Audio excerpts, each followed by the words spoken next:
You're listening to the Erica and McAfee podcast, where we share stories of grief and loss due to miscarriage, infant loss, stillbirth, and journeys of trying to conceive and infertility. Welcome to episode 15 of the Erica and McAfee podcast. October is here, and it is Pregnancy and Infant Loss Awareness Month. Today's podcast is brought to you by mybabyexisted.com. Go to mybabyexisted.com to download your free meme, download it, and post pictures to your favorite social platforms, Instagram, Twitter, Facebook, and then use the hashtag MyBabyExisted. We remember our angel babies all month long and honor their existence in our hearts and minds. In today's episode, Dareshia Ervin, also known as Dee, shares her miscarriage story and infertility journey. Dee has experienced 5 miscarriages, 2 being life-threatening, and the last one leaving her completely infertile.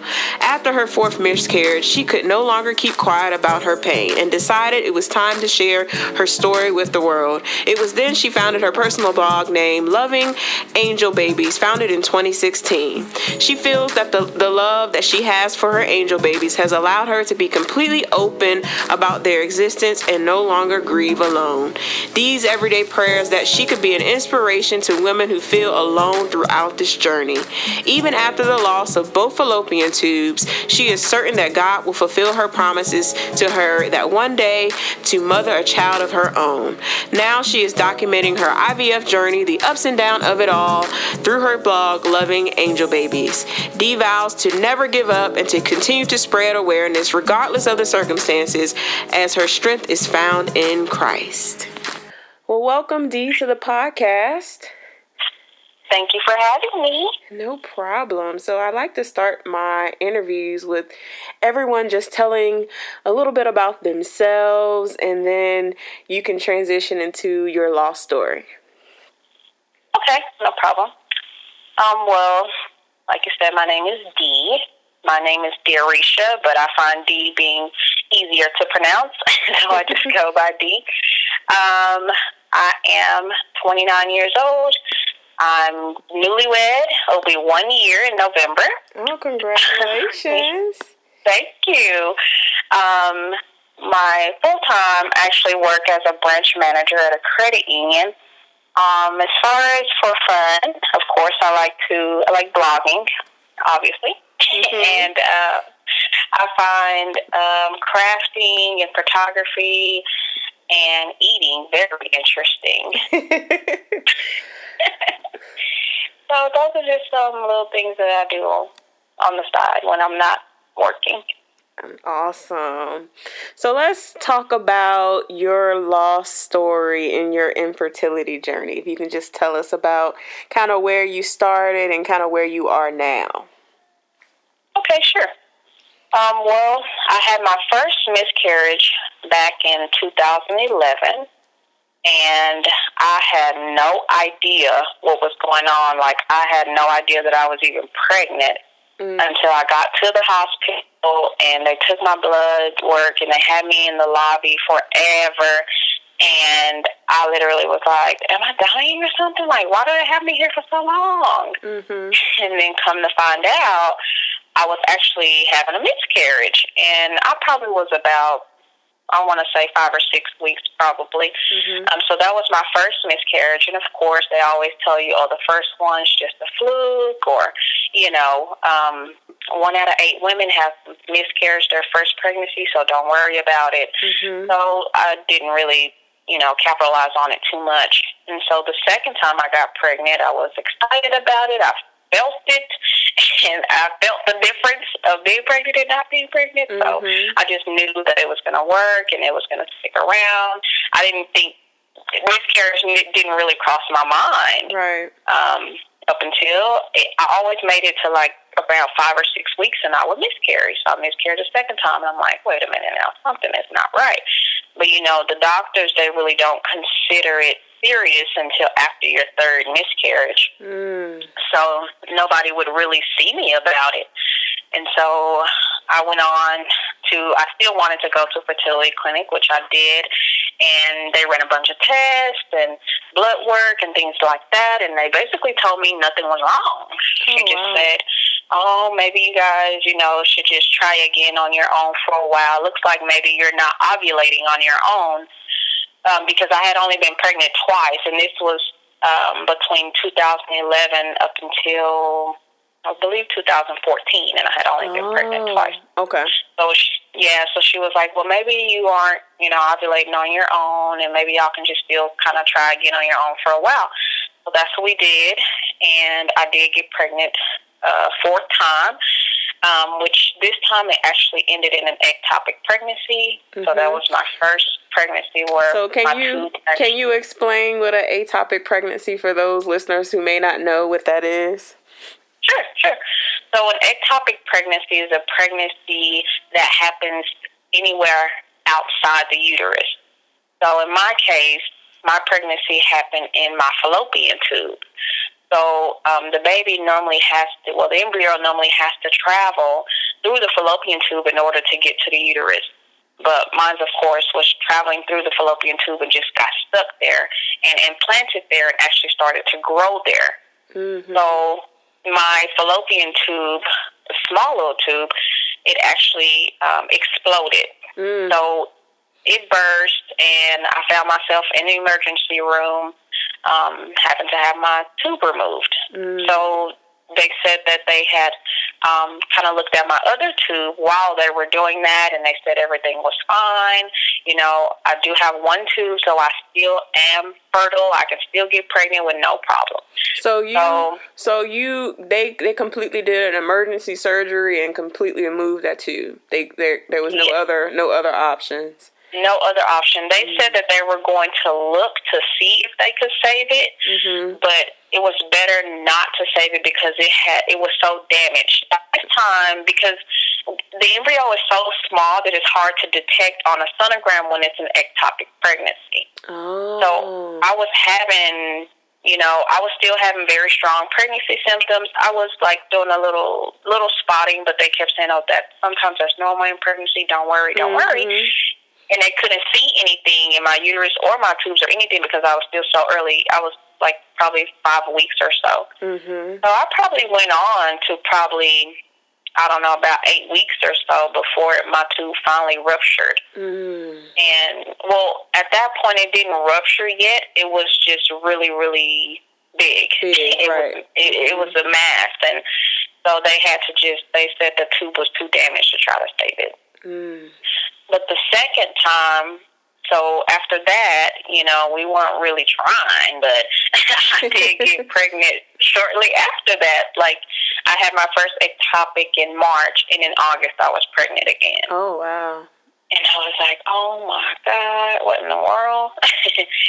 And so, again, I'm 5 weeks. I start spotting. I run to the emergency room like, hey, I've had an ectopic. Please check this. Please make sure it's not ectopic.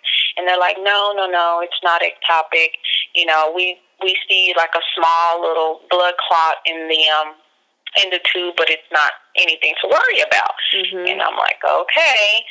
And so I go on. I'm still having pregnancy symptoms. I stop spotting everything. And I'm like, oh, okay, And so I have to see my OBGYN because I went to the emergency. So I see her, and she's like, no, everything's, maybe you already miscarried because we don't see anything in your uterus. And I'm like, no, I've had 4 miscarriages. I know how it would feel if I did. Right. Mm-hmm. I'm like, no, I don't think so.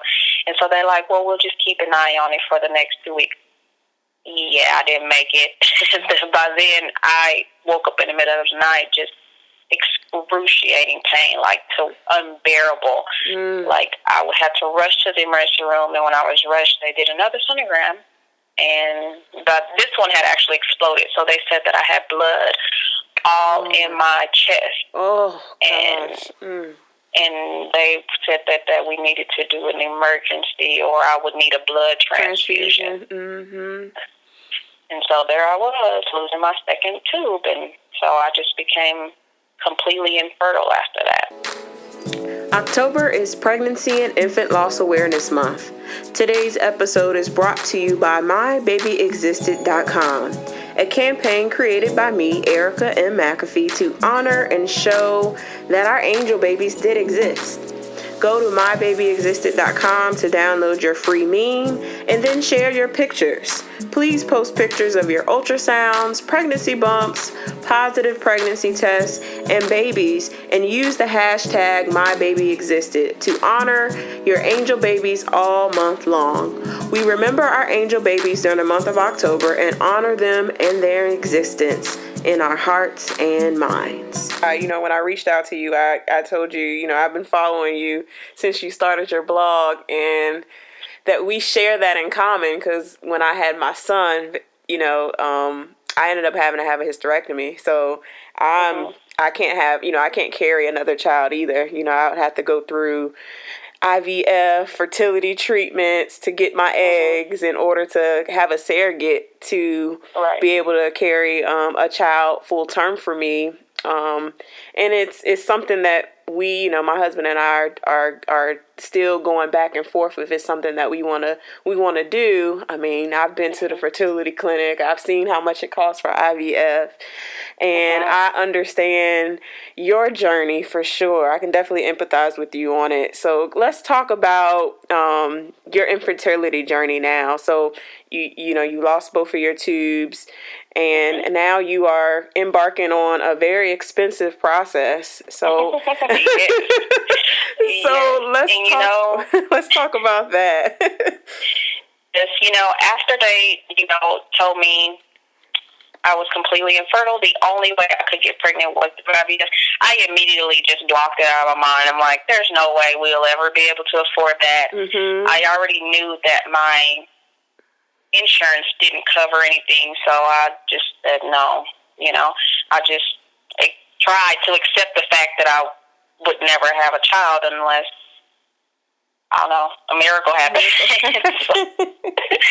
And so then, as time went on, and it's like I just could not shake it. I could not get it out of my mind that I'm like, I don't want to be 45 years old thinking, what if, Right. Like, if I just would have done IVF, I probably would have had a child. And I said, you know what? I just want to be able to exhaust all possibilities first before I just count myself out like that. And so, I got to praying about it. I talked to my husband about it. And of course he was like, at first it was like, I don't really want to see you go through what you've been through ever again. It's like, I can't watch you hurt like that. I can't watch you go through that pain again. And I just said, well, that's something I'm willing to do. That's a sacrifice I'm willing to make to bring a child into this world. Wow. And so we talked about it, and we just said, you know what? We don't know where we're going to get the money from. We're just going to pray about it, and God will make a way. And that's exactly what we did. So let's talk about how God made a way for you, because you have gone through one round, correct? No, I haven't gone through anything just yet. Okay. I'm still in the very, very, very, very, very beginning process. Okay. It's a long journey. It's been a long journey already. We had our first consultation March of this year, and I was like, let's just go and let's just talk and let's just see. And so we went, we talked, we got quoted $21,000 to $23,000. Trust me. Yeah. When I went in January for the same consultation, my husband didn't come with me. I went by myself. As soon as I walked out of that place, I bawled my eyes out because I was like, what? What? Where am I going to get this money from? And then on the top of that, on the flip side for me, I would have to pay a surrogate. So, that's an additional however much money that a surrogate would cost. And I'm just like, OMG. They were talking about finance options. And I'm just like, this is above my head. I can't do this. Oh, my God, yes. I was like, I was under the impression because, when you Google it, it says, 10 to 12,000. Right. That is what comes up in Google. Okay. We may be able to work something out in, but no, that was not the case. With the medication and the whole procedure, they said between $21,000 to $23,000. And my husband was like, I thought you said this was more like 10 to 12. And I'm like, well, that's what Google said.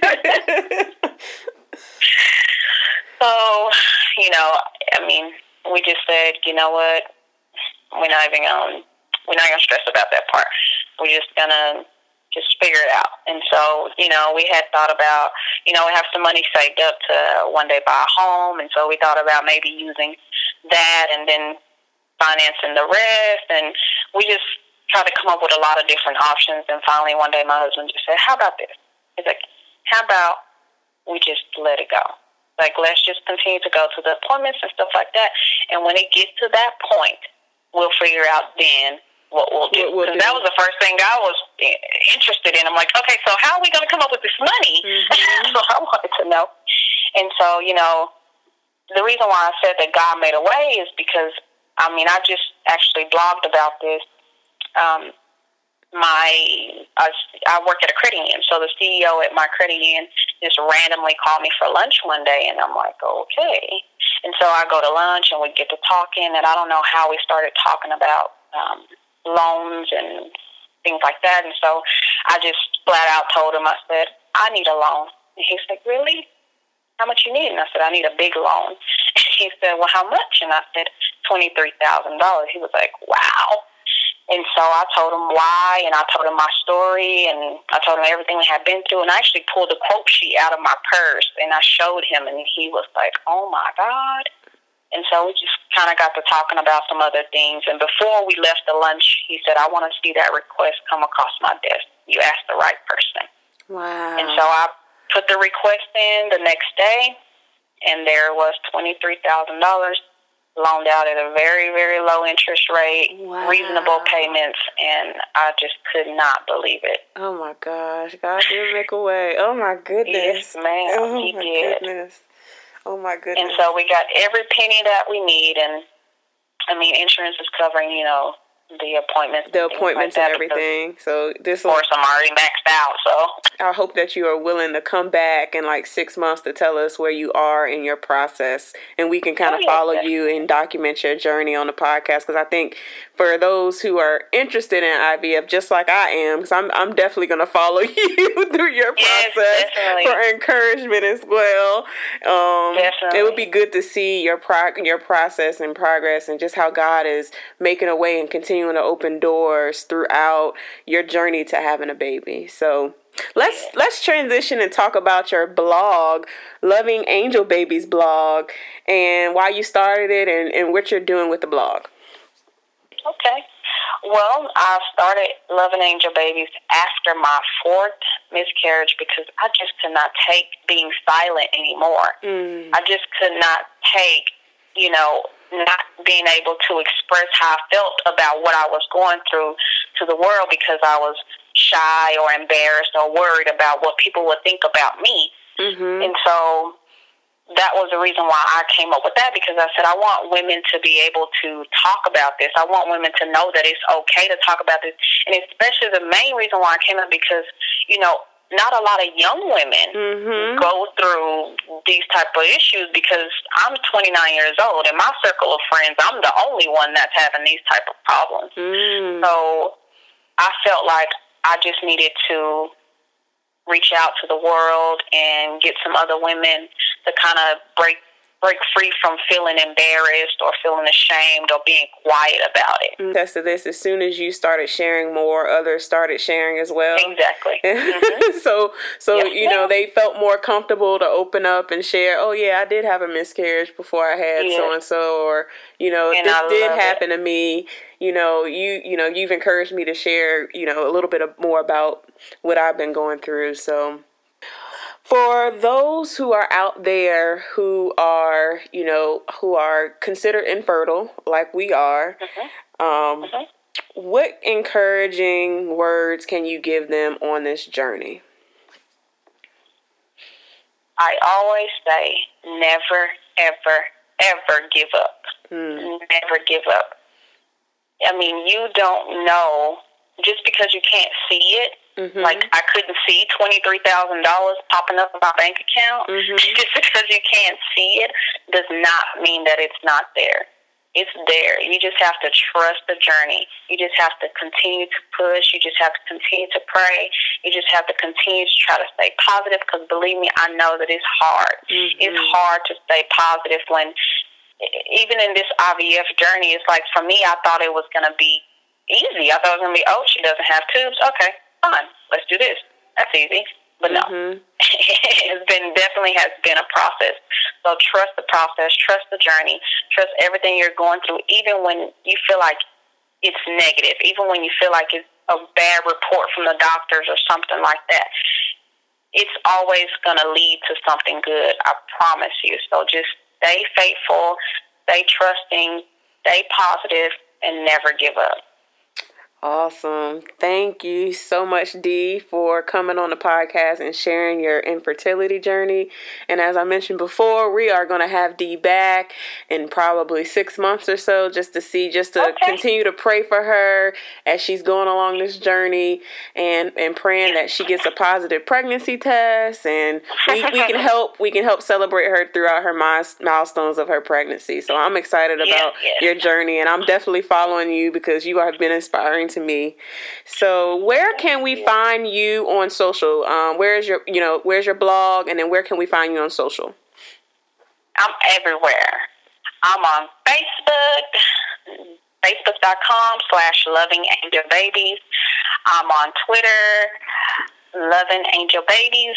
I'm on Instagram, Loving Angel Babies. I'm on Pinterest. And if you want to follow along on my blog, I'm at lovingab.com/blog. Awesome. Well, thank you, Dee, for being a part of the podcast, and we will definitely be in touch with you very soon. Okay, thank you so much, Erica, for having me, and I would love to come back and talk y'all's ear off. Thank you for listening to today's episode. I pray that this show was inspirational and a blessing to you.